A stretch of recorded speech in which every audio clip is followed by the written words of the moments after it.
Ecológica, seu podcast sobre meio ambiente.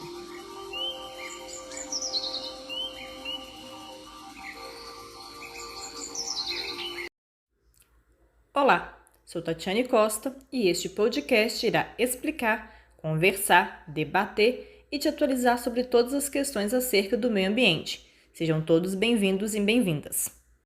Olá, ouvintes! Hoje é quarta-feira, 22 de março de 2023 e o nosso terceiro episódio de hoje falará sobre greenwash. Hoje eu explico para vocês sobre essa prática no quadro Enciclopédia Ambiental.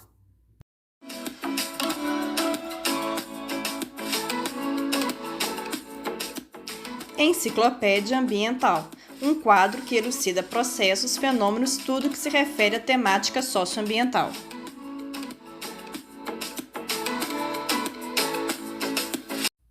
Muito provavelmente você já deve ter visto e ouvido falar em greenwash. O termo, que vem do inglês e que no Brasil é mais conhecido como banho verde ou lavagem verde, começou a se destacar e a ser amplamente usado em 2021, passando inclusive a definir a forma de investir e comprar nos últimos anos. Mas sua origem é da década de 1990, após uma publicação em um artigo da revista New Scientist, que usou a expressão pela primeira vez como uma analogia ao brainwash, ou lavagem cerebral. E por que isso? Bem, porque digamos que ser sustentável está na moda. As pessoas nos últimos anos têm buscado comprar produtos que não impactam o meio ambiente em todo o seu ciclo produtivo ou que menos impactam, e têm buscado também contratar serviços que também menos impactam o meio ambiente. E é aí que o greenwashing entra. Muitas marcas e empresas, percebendo essa tendência do consumidor, têm adotado práticas que simulam a sustentabilidade, ou seja, elas têm, através de selos, rótulos e certificações falsas de produtos sustentáveis e através de outros métodos, criado uma imagem de responsabilidade socioambiental, que não condiz com a prática da organização, uma vez que essas empresas possuem apenas uma etapa sustentável em toda a cadeia produtiva e, em alguns casos, não tem sequer uma etapa sustentável. Portanto, greenwash é a prática de determinadas marcas e empresas em vender, em divulgar uma imagem pública de responsabilidade socioambiental, sem que a mesma de fato seja uma empresa, uma marca sustentável, mas que vendem como valor, junto do crescimento do faturamento econômico, a preservação do meio ambiente, o cuidado ao meio ambiente. Porém, na prática não é bem isso que acontece. Na prática, não fornecem meios e canais legítimos, legais, autênticos, para que se verifique sua condição de sustentáveis, o que torna duvidoso os selos, as certificações e toda a propaganda e imagem de responsabilidade social criada e divulgada pelas mesmas. Um exemplo dessa prática é quando você vai ao supermercado e se depara com um produto cuja embalagem fala que o mesmo é 100% sustentável e que por isso respeita o meio ambiente. No entanto, você não tem como se certificar de que tal produto é o que a embalagem diz, pois além das informações da embalagem não serem claras e suficientes, também não existem fontes confiáveis para se checar a autenticidade da responsabilidade socioambiental da empresa. Ou pior, o rótulo diz que o produto é 100% sustentável, entretanto, todo o seu processo produtivo impacta negativamente o meio ambiente e nenhuma ação para minimizar os impactos é tomada. Para minimizar ou para mitigar os impactos gerados, nenhuma ação nesse sentido é tomada.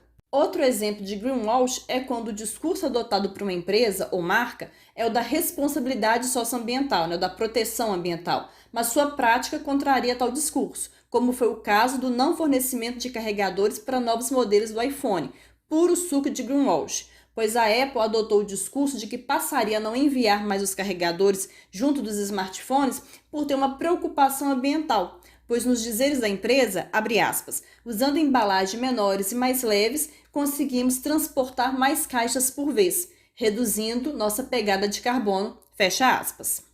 No entanto, ao não enviar o carregador junto do aparelho, a Apple, na verdade, está criando um problema ambiental, pois muitos usuários vendem seus produtos antigos devido ao bom valor de revenda, e é óbvio que eles revendem com o carregador. Então, ao adquirir o novo aparelho, os usuários terão de comprar separadamente o carregador, que virá numa nova embalagem. Ou seja, mais então embalagens, mais resíduo sendo gerado e sendo descartado. E mesmo se o usuário não vender o aparelho antigo, ele ainda terá de comprar o carregador, que virá, obviamente, uma embalagem, novamente, mais geração de resíduo e mais descarte. E por que ele vai ter que comprar um novo carregador? Porque os novos aparelhos estão equipados com carregadores e cabos de entrada USB tipo C, que difere das antigas entradas USB comum. Ou seja, o carregador antigo não servirá de nada. Resumindo, temos aqui um clássico caso de obsolescência programada, para gerar o consumo, que por consequência irá gerar mais resíduos e mais descartes. Então, onde está a preocupação ambiental da Apple aí? Fica a dúvida, né? Fica a questão. São muitos, né, os casos e os tipos de greenwash, pois agora com a agenda ESG, em que empresas realmente sustentáveis se destacam no mercado, muitas empresas vêm maquiando inclusive seus resultados para que pareçam sustentáveis. Na verdade, algumas empresas vêm falsificando documentos para simular a sustentabilidade, como foi o caso da Volkswagen em 2015, que falsificou os resultados de emissões de poluentes em motores a diesel. Segundo a Infomoney, abre aspas, a montadora admitiu que usou um programa de computador para burlar inspeções de 11 milhões de veículos no mundo. Fecha aspas. O resultado? Um recall de 8,5 milhões de unidades, o primeiro prejuízo da empresa em 15 anos e a renúncia do presidente da empresa. Outro caso de greenwash, mas envolvendo uma ação realmente sustentável dentro de um programa de televisão para dar justamente a visibilidade para tal ação da empresa, para que a mesma pareça sustentável sem que de fato seja, é o caso da Braskem, uma das patrocinadoras do Big Brother Brasil, o BBB, programa de grande audiência da Rede Globo. No programa, os participantes precisam realizar a coleta seletiva da casa e fazer a compostagem dos resíduos. E quem que patrocina essa ação? Adivinhe? Isso mesmo, a Braskem. Mas onde está o greenwash nisso? Bem, está no fato de que a empresa é responsável pelo afundamento do solo em 5 bairros de Maceió, o que inutilizou 14 mil imóveis. Na verdade, aqui, nesse caso, né, essa parceria BBB e Braskem é um duplo greenwash, porque com essa ação de coleta seletiva e compostagem, a Globo também passa uma imagem para o telespectador de empresa comprometida com a causa ambiental, de empresa com responsabilidade socioambiental, sem de fato ser ou ter.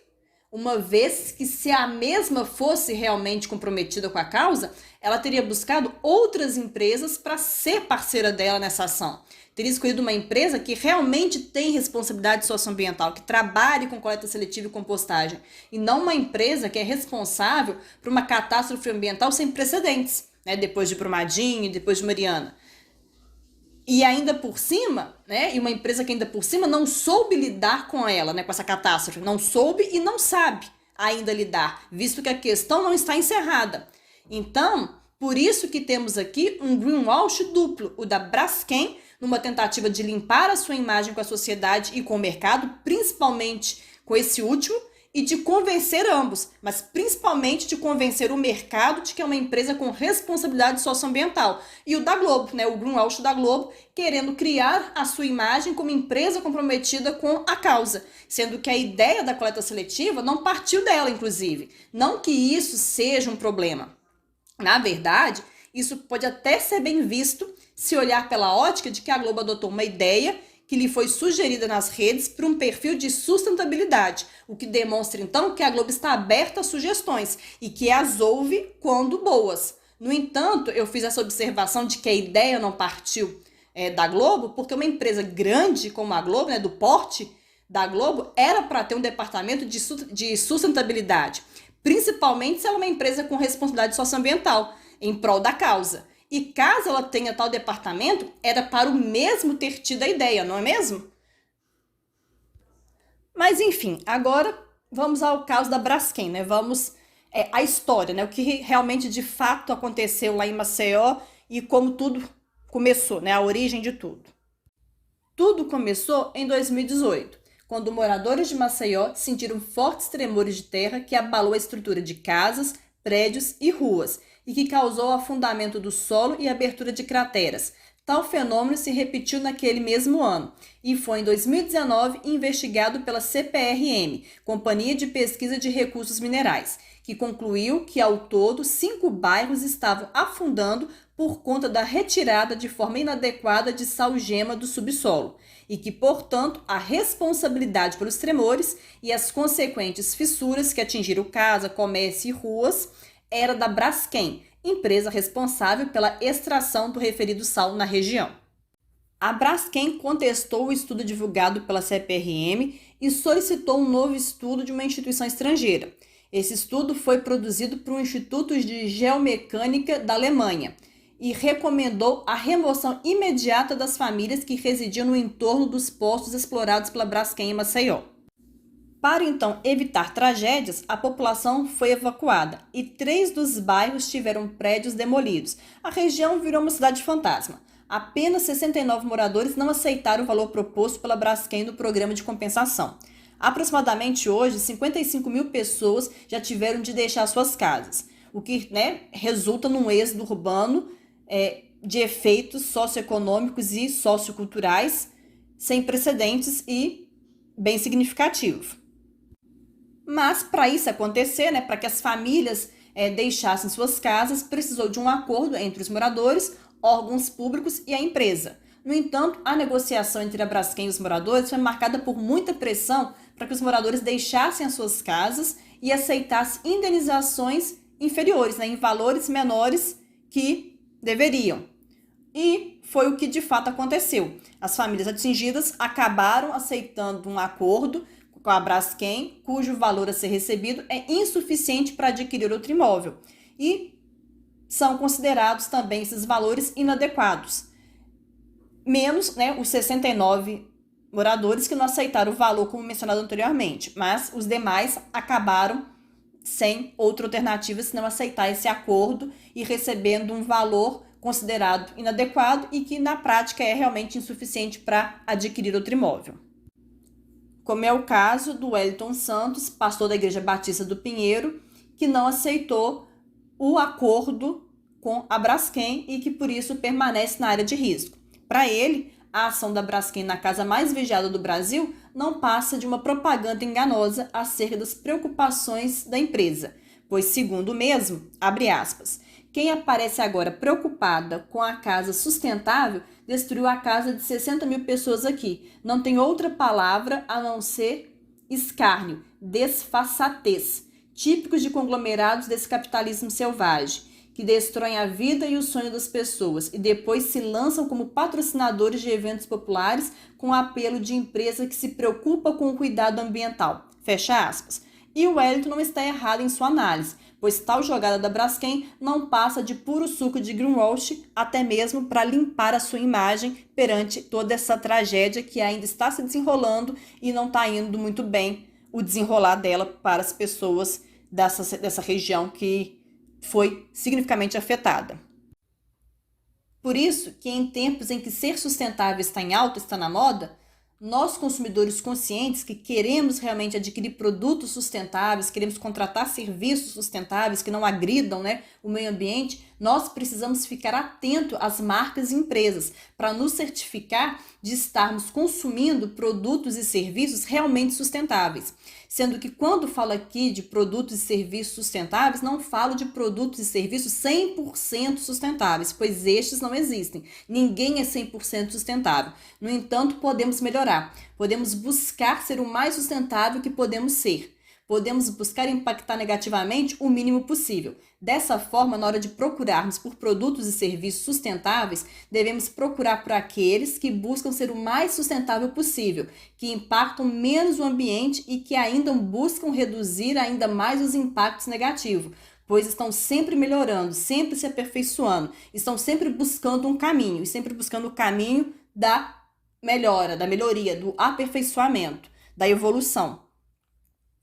E não é só isso, nós precisamos também cobrar das marcas e das empresas mais transparências em seus processos, mais transparências em seus métodos, mais transparência em tudo que ela faz, E também precisamos cobrar e exigir das empresas posturas sustentáveis, né? Precisamos de cobrar das empresas e das marcas que sejam sustentáveis e que demonstrem isso. Não é só falar que é. A gente precisa cobrar que as empresas e as marcas adotem realmente hábitos e posturas sustentáveis, mas também temos que cobrar que elas sejam transparentes nesses hábitos, nessas posturas, para que a gente possa ver o que de fato sustentável ela está fazendo, né? Para que a gente possa ver e saber o quão de fato essa empresa, essa marca está sendo sustentável e o quão preocupada ela está com o meio ambiente, pois ela precisa também nos mostrar, através também dos seus programas de melhoria contínua, o quanto ela está buscando aperfeiçoar e melhorar em suas práticas, em suas técnicas de sustentabilidade.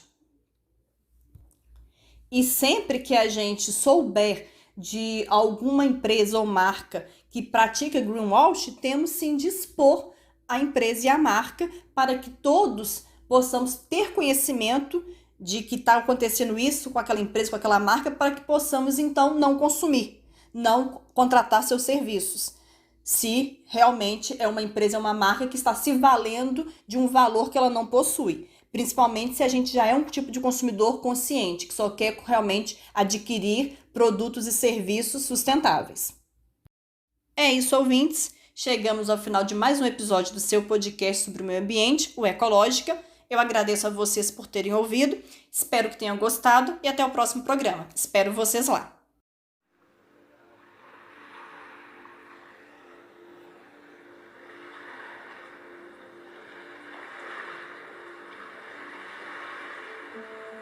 Ecológica, seu podcast sobre meio ambiente.